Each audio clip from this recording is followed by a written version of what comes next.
দেশনেত্রী বেগম খালেদা জিয়া।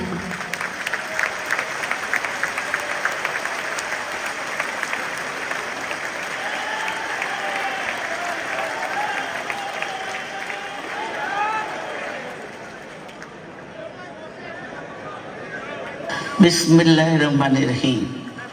প্রিয় দেশবাসী, আসসালামু আলাইকুম। রক্তস্নাত জুলাই আগস্ট 1 বছর পর আমাদের মাঝে ফিরে এসেছে। দীর্ঘ 16 বছর ফ্যাসিস্টদের নির্মম অত্যাচার, নির্যাতন, গ্রেফতার, হত্যা, খুনের মাধ্যমে গণতন্ত্রকে ধ্বংস করে এবং এক দলীয় শাসন ব্যবস্থা চিরস্থায়ী করতে চেয়েছিল আওয়ামী শাসক গোষ্ঠী। ছাত্র জনতার সম্মিলিত অভ্যুত্থানের মধ্যে দিয়ে ফ্যাসিবাদদের পতন ঘটেছে, সুযোগ সৃষ্টি হয়েছে নতুন করে বাংলাদেশকে গড়বার। এই আন্দোলনে যারা শহীদ হয়েছেন তাদের জানাচ্ছি আন্তরিক শ্রদ্ধা, আহতদের সমবেদনা। তাদের এই আত্মত্যাগ জাতি চিরকাল মনে রাখবে। গুম, খুন, বিচার, বহির্ভূত হত্যার শিকার যারা হয়েছেন তাদের তালিকা প্রস্তুত করতে হবে।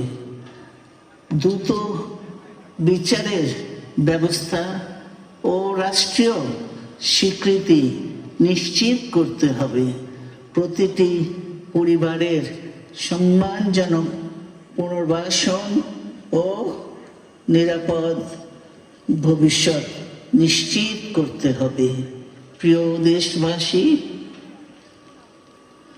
আমাদের সামনে যে সুযোগ সৃষ্টি হয়েছে নতুন করে গণতান্ত্রিক ব্যবস্থাকে প্রাতিষ্ঠানিক রূপ দেওয়ার, তা আমাদের দ্রুত সম্পন্ন করতে হবে। কর্মসংস্থান সৃষ্টি করতে হবে, জনগণের নিরাপত্তা নিশ্চিত করতে হবে। সর্বোপরি বাংলাদেশের স্বাধীনতা, সার্বভৌমত্বকে রক্ষা করতে হবে যে কোনো মূল্যে।